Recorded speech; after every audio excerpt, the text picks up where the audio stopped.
In 1963, Motor Trend named the Buick Riviera Car of the Year. Road and Track called it the most beautiful American car ever built.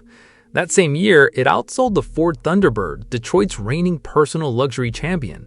A comparable 1963 Ferrari from that exact model year sells for roughly $800,000 today. A 1963 Riviera sells for around $38,000. That gap, a car built for the same era, praised by the same press, judged by the same eyes, is the story. And by the end of this video, you'll understand exactly why that gap exists and why it might not last much longer. When Buick pulled the sheet off the Riviera at the start of the 1963 model year, the automotive press didn't treat it like another Detroit product cycle. Motor Trend gave it their Car of the Year award, praising it as proof that an American manufacturer could build something with genuine international sophistication. Road and Track, a magazine that rarely had kind words for anything wearing a Buick badge, called it the most beautiful American car ever built, a line so unusual for the publication that it got quoted in Buick's own advertising. Car Life put it side by side with cars costing 3 and 4 times as much and said it held its own. This wasn't a good for a Buick review. This was a good, period review. And in 1963, American manufacturers almost never got that kind of praise from a press corps that spent most of its column inches worshiping Turenne and Coventry. Buick leaned hard into that reception. Dealers were instructed to display the car apart from the rest of the full-size lineup, rather than parked among the sedans and wagons. And early advertising leaned on the international comparisons rather than the usual Detroit language of chrome, comfort, and family practicality. For a brand better known at the time for building conservative, buttoned-up sedans for an older, more conservative buyer, the Riviera was a genuine reputational gamble. And for a couple of years, it paid off exactly as intended, giving Buick a halo car it had never had before and hasn't fully replicated since. First-year sales climbed past 40,000 units, a number that comfortably beat internal projections and validated Buick's bet that a genuine GT-flavored coupe could sell in real volume, not just win magazine awards nobody bought a car because of. Here's what gets lost when people file the Riviera away as just another 60s land yacht. It wasn't built as a personal luxury cruiser. It was built as Buick's answer to the European Gran Turismo, a genuine attempt to build a big American car that could hold a corner, not just a highway lane. Under the hood sat the 401 cubic inch Nailhead V8, producing 325 horsepower, paired with variable ratio steering that tightened up as the wheel turned further, giving the driver more precision at speed than the vague, boat-like steering typical of full-size Detroit cars at the time. The chassis used a stiffer frame than GM's other full-size platforms, along with better brakes and a suspension tune aimed at controlling body roll rather than just cushioning the ride. Buick engineers reportedly benchmarked the car against European sport coupes during development, not against other American luxury cars. The Riviera wasn't trying to be a Cadillac, it was trying to be something closer to a Bentley Continental, a big, powerful, genuinely capable Grand Tourer that happened to be built in Flint, Michigan. That distinction mattered to period reviewers, precisely because most American manufacturers weren't even attempting it. The prevailing Detroit formula in 1963 was softer springs, softer steering, and more chrome. Comfort sold, and handling was an afterthought at best. Buick's decision to chase cornering composure and steering feel instead of just isolation from the road is exactly what separated the Riviera's reception from every other full-size American car released that year.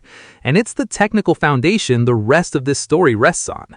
0 to 60 came in around 8 seconds, respectable for a full-size coupe in 1963, and the Nailhead's low-end torque meant the car pulled hard well before redline, a trait period testers specifically praised as making the Riviera feel quicker in real-world driving than its on-paper number suggested.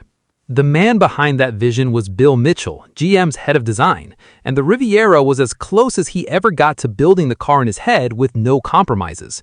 Mitchell's inspiration is well documented. He'd been struck by the crisp, knife-edge lines of a Rolls-Royce he'd spotted him at London Street, combined with a fastback profile he'd sketched after seeing early Ferrari GTs. The result was a design language Detroit hadn't really attempted before: razor-sharp creases instead of the era's typical chrome-heavy curves, a roofline with no rear quarter window interruption, and doors cut without a B-pillar, giving the side profile an unbroken glass line when both windows were down. A bank vault look, as Mitchell's team called it internally. Every ornamental element was minimized. No fins, no excessive bright work, no gimmicks. At a moment when American cars were still working through the tailfin era, the Riviera looked like it had already skipped a decade ahead. It's the same restrained, sculptural design language that European coach builders were being celebrated for, except this one came out of a General Motors studio. Mitchell reportedly fought internal GM committees to keep the design as clean as it ended up, resisting pressure to add the extra bright work and ornamentation that typically got layered onto Detroit products late in development to please more conservative executives. The fact that the car reached showrooms with that restraint largely intact is part of why designers still reference it today. It's one of the rare instances of a singular design vision surviving corporate review, essentially unwatered down. Mitchell himself reportedly called the Riviera one of the 2 or 3 designs he was proudest of across his entire GM career, a career that also included the Corvette Stingray, which tells you exactly how highly he ranked it. So here's where the story turns, and here's the number that makes the injustice undeniable. Put the Riviera next to its actual European contemporaries from that same model year, judged by the same critics, aimed at a similar kind of driver, and the price gap is staggering. A 1963 Ferrari 250 GTE, a 4-seat Gran Turismo built for exactly the same big, fast, beautiful brief as the Riviera, currently sells between $650,000 and $900,000 at auction. A 1963 Jaguar E-Type coupe, similarly aimed at drivers who wanted style and speed in one package, trades between $100,000 and $145,000. And the Riviera, the car that won Car of the Year, the car that Road and Track called the most beautiful American car ever built, currently sits at a Haggerty average of just $35,000 to $55,000.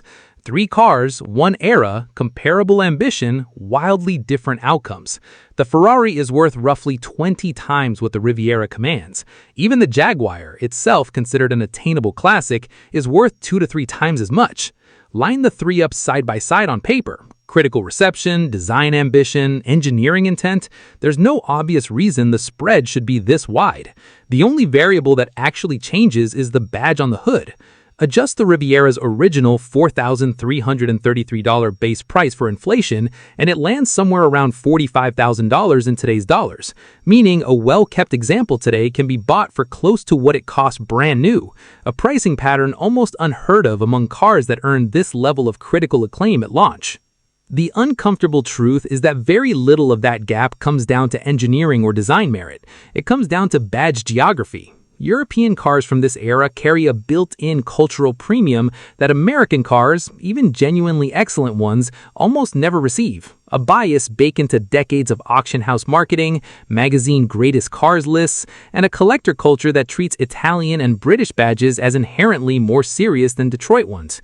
Ferrari also benefits from racing pedigree and brand mythology that Buick never tried to build. The 250 GTE's price is inflated partly by the halo of Ferrari's competition history, something the Riviera, sold purely as a road car, was never positioned to claim. There's also sheer production volume working against it. Buick built the Riviera in far larger numbers than Ferrari ever built the 250 GTE, and the collector market has historically rewarded scarcity regardless of how good the more common car actually is.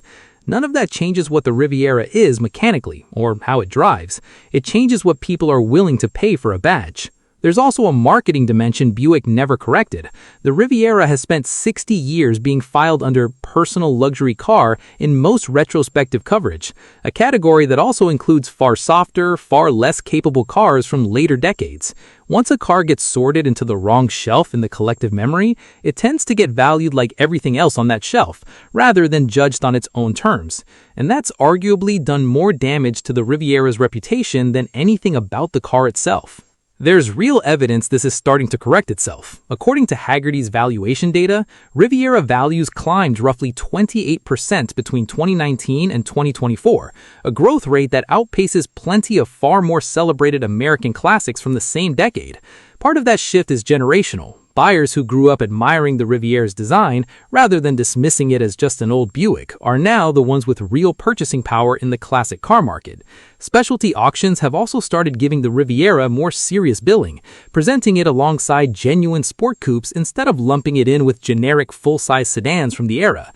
It's not closing the gap with the Ferrari. Nothing closes a gap that wide overnight, but it's a clear signal that the market is starting to price in what the critics said back in 1963, instead of just what badge is on the trunk. Some specialists point to a broader trend supporting this. American Gran Turismo cars from the early 60s as a category, including cars like the Studebaker Avanti, have started seeing similar upward movement as buyers rediscovered the domestic performance and design experiments Detroit was quietly running before muscle cars took over the conversation for the rest of the decade. Auction houses have also started using more precise language in their catalog copy, describing the Riviera as a personal GT rather than defaulting to the vaguer luxury coupe label. And that kind of small framing shift tends to show up in hammer prices within a few seasons as buyers start anchoring on a different mental category for the car entirely. For anyone who actually wants to own a piece of this era rather than just look at auction results, That gap is an opportunity, not a warning sign. A clean 1963 or 1964 Riviera buys genuine period design credibility, a torque-heavy V8 that's simple and affordable to maintain compared to a European exotic, and a driving experience its own era's critics compared favorably to cars costing many multiples more. It's a car you can actually own, drive regularly, and get parts for without waiting on an overseas specialist, something a 250 GTE owner can't say. As values keep climbing and more buyers start asking why an American Car of the Year winner trades for a fraction of its European rivals, the window on $38,000 Rivieras may not stay open much longer. The 1963 and 1964 model years specifically are worth targeting over later Rivieras, since those 2 years carry the cleanest, least cluttered version of Mitchell's original design before GM began adding the styling revisions, like hidden headlights in 1965, that, however good-looking, move the car further from the singular vision that earned it the acclaim in the first place. Parts availability is another practical point in the Riviera's favor. Because Buick shared so much of the drivetrain and running gear with other full-size GM cars of the era, keeping one on the road long-term costs a fraction of what specialist parts sourcing runs for a 250 GTE or an E-Type, both of which require owners to work with a much smaller, much pricier supply chain. If you didn't know the Riviera was ever cross-shopped against Ferraris and Jaguars in the press, you're exactly why this series exists. So hit subscribe, because we cover one forgotten American classic like this every week. Drop a comment with the car you think deserves this same treatment next. And if you already own a Riviera, tell us what convinced you to buy one before everyone else catches on.